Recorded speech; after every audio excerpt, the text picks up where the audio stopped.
Humas Polda Jawa Tengah, Kombes Pol Artanto, serta kriminolog Mbak Hanifah Hasna. Dan kemudian juga ada komisioner dari KPAI, Mbak Dian Sasmita. Selamat malam, Bapak Ibu. Terima kasih sudah bergabung bersama kami. Dengan Agung di sini. Mbak Iva sehat. Akhirnya ketemu lagi Mbak Iva. Saya mau ke... Ya Mas Agung. Saya ke Humas Polda Jateng dulu nih. Apa perkembangan terbaru dalam proses penyidikan kasus predator seksual di Jepara ini? Ya, terima kasih Mas. Jadi sampai dengan saat ini sudah 7 saksi ya kita ambil keterangan.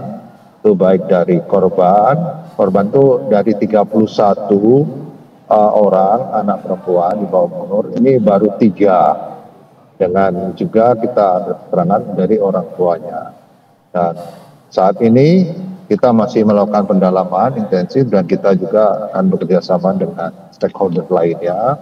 Dan juga akan mendapat asistensi dari Baris Krim Polri yang turut serta mengawasi kegiatan proses penyidikan ini. Dan saat ini informasi perkembangannya adalah dari 31 korban, ini ada 7 korban yang sudah melakukan hubungan intim dengan tersangka di 5 TKP yang berbeda. Nah, ini menjadi perhatian kita semua dan saat ini sedang pendalaman dan pemeriksaan. Demikian. Oke, awalnya 21 yang diketahui, kemudian sekarang bertambah 31 dan tidak menutup kemungkinan jumlah korban akan terus bertambah begitu ya, seiring dengan upaya yang dilakukan kepolisian, upaya identifikasi yang dilakukan oleh pihak kepolisian. Saya ke KPAI kalau begitu. Mbak Dian, dari KPAI sendiri upaya apa yang sudah dilakukan atau mungkin langkah apa yang akan diambil begitu terkait kasus predator seksual terhadap 31 anak di Jepara ini? Iya, khusus untuk kasus yang terjadi di Jepara ini tentunya kita akan berkoordinasi ya dengan aparat penegak hukum dan lembaga layanan di sana. Kemarin kami untuk memastikan yang ada ini dapat segera terdampingi baik secara psikis, sosial maupun bantuan hukum, sehingga selama proses hukum ini dapat meminimalisir dampak lebih tertekan bagi para korban. Bagaimanapun juga kasus ini menjadi sorotan yang sangat sorotan nasional ya, karena sangat wow sekali jumlah korbannya. Untuk itu perlu dipastikan para korban ini dalam kondisi psikis yang aman, yang nyaman ketika proses pemeriksaan. Proses pemeriksaan ini juga pastinya panjang, tapi tadi saya sangat senang sekali mendengar informasi Direktorat PPA PPO juga turun untuk membackup teman-teman yang di Jawa Tengah. Oke, tadi Mbak Dia menyebutkan ini menjadi sorotan nasional karena kasusnya besar sekali, korbannya besar sekali, tapi mungkin bukan hanya itu, tetapi juga karena pelaku ini dikenal tampaknya cukup dekat dengan agama, kemudian juga dikenal santun begitu ya. Saya ke kriminolog Mbak Iva. Dari kacamata Anda, apa yang menjadi faktor utama pelaku ini bisa beraksi, melakukan kejahatan seksual, terstruktur, terencana hingga jumlah korbannya besar, padahal perilakunya dikenal sangat santun, begitu baik di kacamata masyarakat sekitar? Ya, baik Mas Agung. Ya, perilaku ini disebut dengan pseudo-moralisme ya, di mana seorang pelaku menunjukkan dirinya sebagai seseorang yang sangat bisa dipercaya, santun, pintar, dan mungkin soleh atau yang lain-lainnya. Tetapi hal ini dijadikan sebagai kekuatan oleh pelaku untuk melakukan kejahatan. Tapi kalau kita lihat motifnya, nampak sekali bahwa dia akan mencari keuntungan. Keuntungannya mungkin ya, yang kita lihat adalah keuntungan berupa kepuasan seksual. Karena ini kejahatan di ranah daring, di ranah online berubah menjadi offline begitu ya. Nah, kondisi seperti ini itu ternyata sudah diperhitungkan oleh pelaku.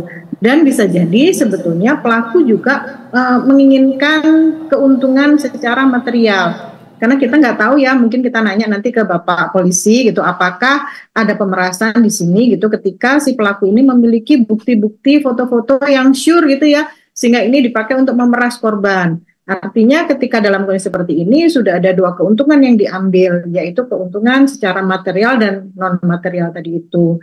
Nah, sepertinya pelaku juga sudah mempelajari hal ini bahwa pelecehan seksual itu sudah dilakukan dari zaman dahulu kala. Grooming itu sudah dilakukan oleh guru, misalnya oleh orang tua, oleh ayah tiri, dan lain-lain. Tetapi karena sekarang internet sudah dipakai oleh anak-anak semuanya, dan dia sudah melakukan profiling terhadap para korban, sehingga ini lebih mudah dilakukan. Dan tentunya ini sudah melakukan kajian yang lama mungkin ya si pelaku ini.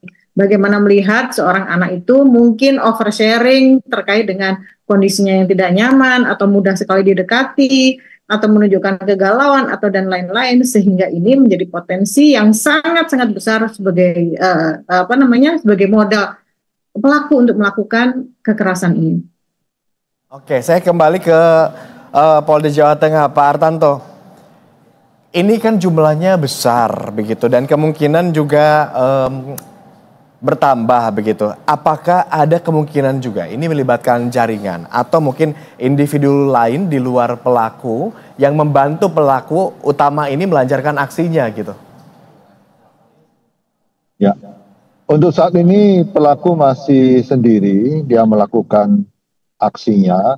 Yang bersangkutan ini cukup mahir juga menggunakan media sosial, karena dia sudah memahami bagaimana kelebihan-kelebihan atau kekurangan dari media sosial yang dipakai sarana, yaitu dengan modus pertama, yang bersangkutan ini menggunakan foto palsu untuk meyakinkan korbannya bahwa yang bersangkutan ini lebih tampan daripada wajah aslinya, seperti wajah seperti Korea-Koreaan gitu.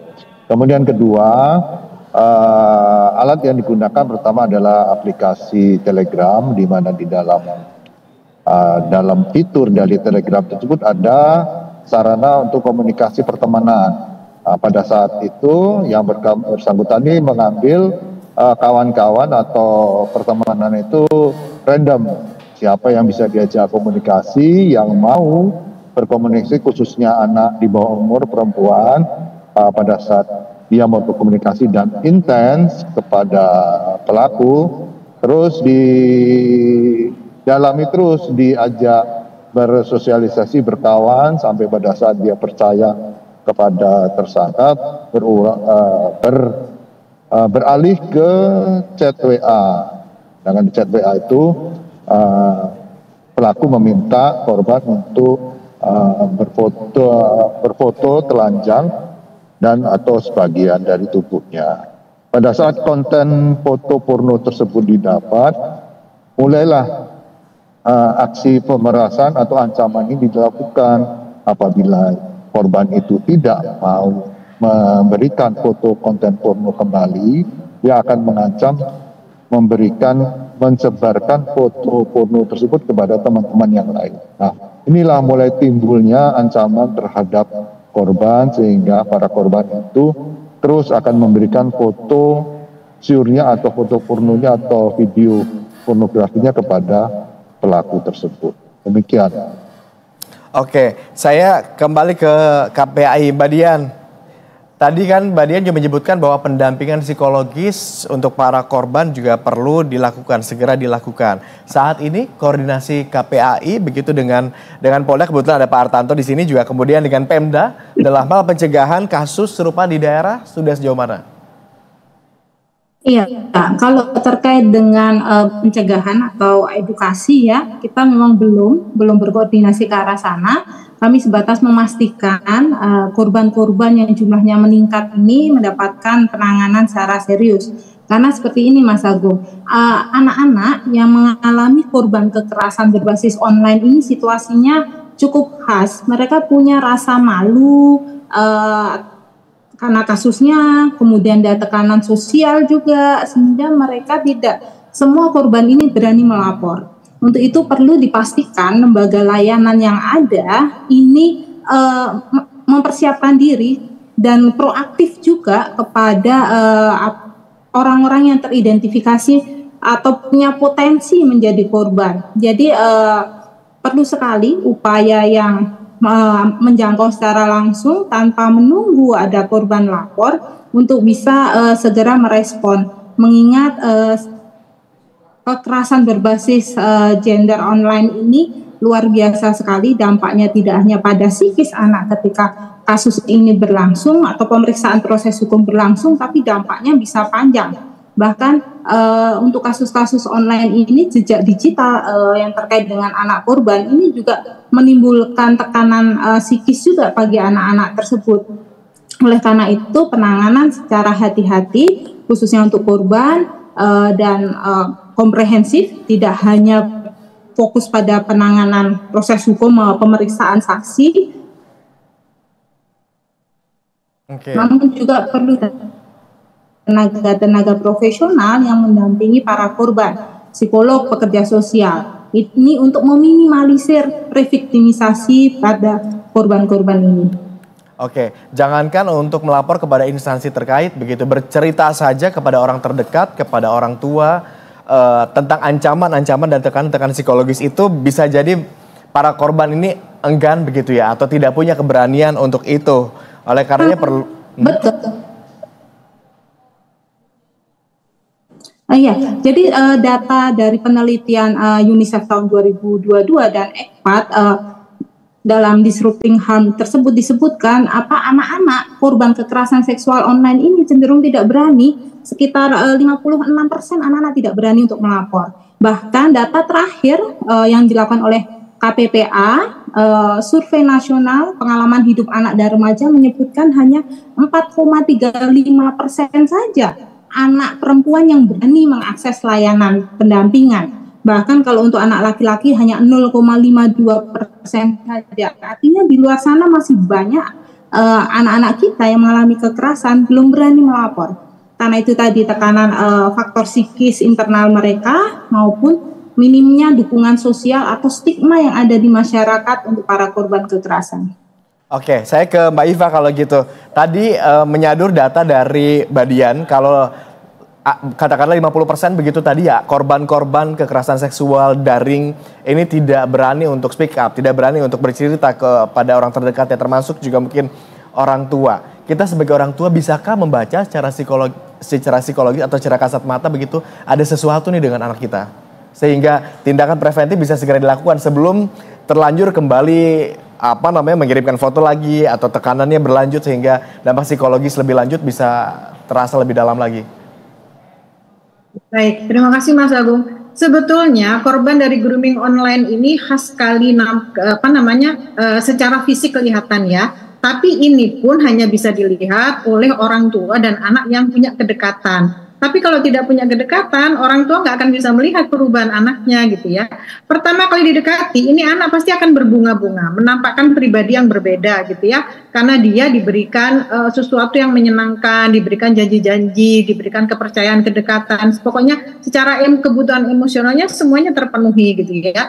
Tapi semakin hari karena dia menyerangnya secara emosional sehingga si anak ini merasa percaya kepada orang itu, lalu mereka akhirnya diperintahkan untuk memberikan foto dan video, mereka akan timbul ketakutan. Nah, ketakutan ini yang sebetulnya nampak sekali perubahannya. Jadi anak jadi sering mengurung diri, terus menyembunyikan handphonenya mungkin karena ketakutan karena orang tuanya bisa melihat dan lain-lain gitu ya. Atau kalau sudah dalam langkah yang lebih besar, si pelaku ini sudah memeras, mungkin dia membutuhkan sejumlah uang atau mencuri atau bahkan yang lain untuk memenuhi keinginan dari pelaku.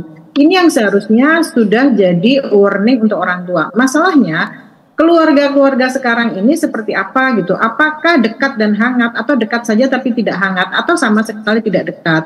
Nah, kondisi-kondisi inilah yang membuat anak dari keluarga yang seperti ini, bukan bermaksud menyalahkan korban, karena korban tetaplah korban gitu ya. Artinya ada parenting yang harus disampaikan kepada orang tua bahwa kekerasan, kejahatan itu tidak ada di luar rumah, tapi di dalam rumah pun itu ada potensi untuk terjadi kejahatan ketika anak tidak ada kedekatan dan kekuatan secara individu gitu ya untuk menolak gitu. Jadi sebetulnya kondisinya sangat-sangat khas sekali bila orang tua dekat dengan anaknya. Untuk pelaku ini saking ramai dibicarakan, bahkan banyak yang bilang hukuman kebiri adalah hukuman yang pantas begitu agar membuat efek jera. Dari kacamata Anda seperti apa? Baik, sebetulnya hukuman kebiri itu efek deterrence-nya itu sangat bagus ya, baik untuk pelaku maupun untuk oknum-oknum yang mungkin sudah melakukan atau akan melakukan gitu, sehingga bisa mengurangi pelaku gitu ya, yang punya ide lah itu akan ketakutan karena ini ada hukuman yang sangat-sangat berat. Nah sebetulnya pula ini akan mengurangi keinginan si pelaku ini untuk melakukan lagi. Artinya ini kan sebetulnya melindungi pelaku dari libido-libido yang mungkin tidak bisa dikendalikan. Itu yang pertama. Yang kedua, ketika ini dilakukan bukan berarti hal ini selesai gitu ya. Karena bagaimanapun juga kita tetap harus bisa menyelesaikan permasalahan korban. Jangan sampai ketika sudah dikebiri, masalahnya sudah dianggap tidak ada lagi. Karena korban itu biasanya ketika pelakunya sudah dihukum, itu sudah dianggap tidak ada apa-apa lagi. Kemudian bagaimana regulasi terkait dengan pornografi di internet, apakah itu sudah dilakukan atau belum gitu ya. Karena bagaimanapun juga anak-anak ini sebenarnya sudah terkontaminasi dengan pornografi sehingga bisa melakukan hal ini.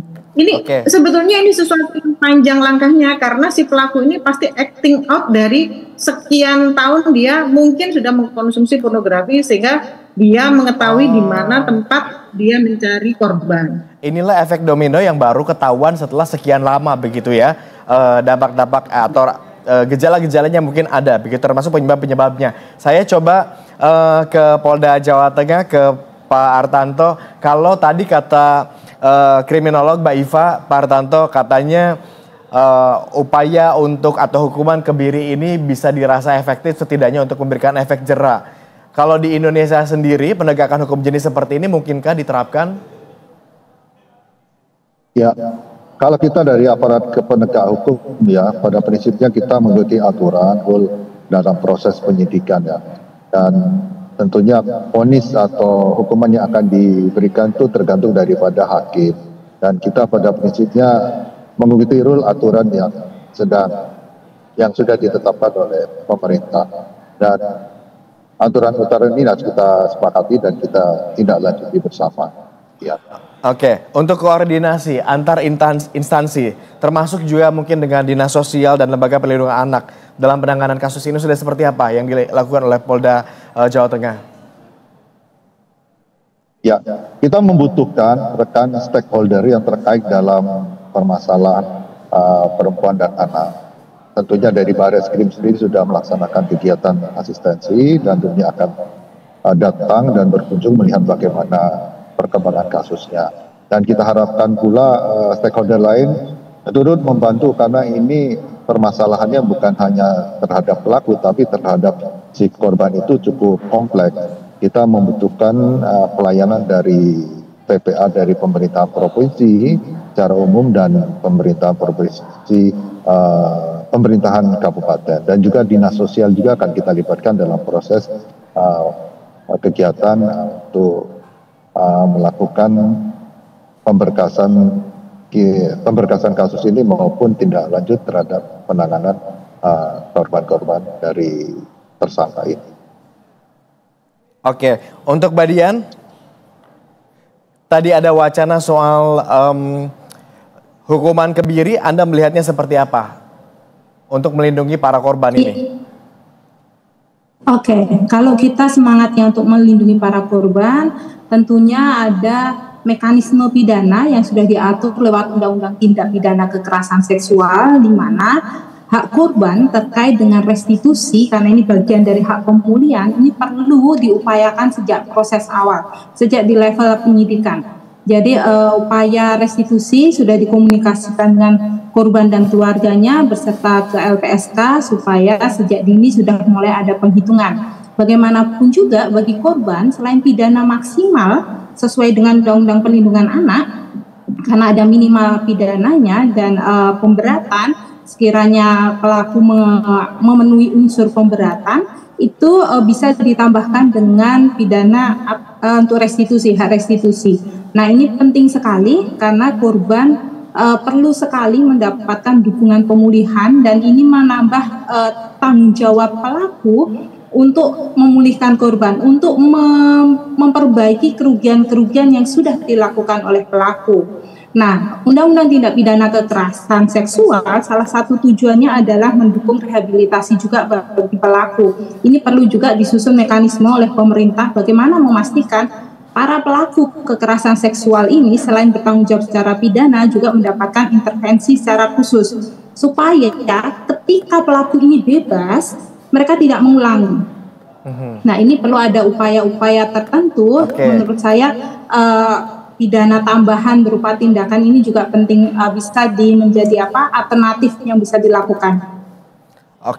Tapi dari implementasinya, dari pengamatan Anda begitu sejauh ini untuk kasus-kasus serupa ada berapa besarannya yang kena hukuman maksimal? Kebanyakan memang beberapa kasus melibatkan anak pidananya maksimal ya. Meskipun catatan kami di KPAI pada tahun 2024 kami masih mendapatkan aduan terhadap 4 perkara tindak pidana kekerasan seksual terhadap anak yang vonisnya bebas. Ini catatan beda lagi ya. Namun untuk kasus ini kami berharap, makanya sejak awal perlu sekali melibatkan banyak pihak. Kami juga sangat mensupport teman-teman di Polda Jawa Tengah dan Polres Jepara untuk mengungkap kasus ini, dan kita sama-sama mengawal supaya proses hukumnya berkeadilan bagi korban. Baik, setelah ini mungkin KPAI berdiskusi juga, akan duduk bersama juga dengan Polda Jateng dan juga berbagai instansi lainnya begitu ya, Mbak Dian dan juga Pak Hartanto di sini, mumpung kita satu frame saat ini. Terima kasih banyak sudah berkenan bergabung sama kami. Mbak Iva juga sudah berbagi insight-nya malam hari ini bersama kami. Nanti kita akan diskusi lebih lanjut barangkali lain kesempatan. Selamat kembali beraktivitas Bapak Ibu. Pak Hartanto hati-hati di jalan, tampaknya lagi di jalan ya ini. Ya.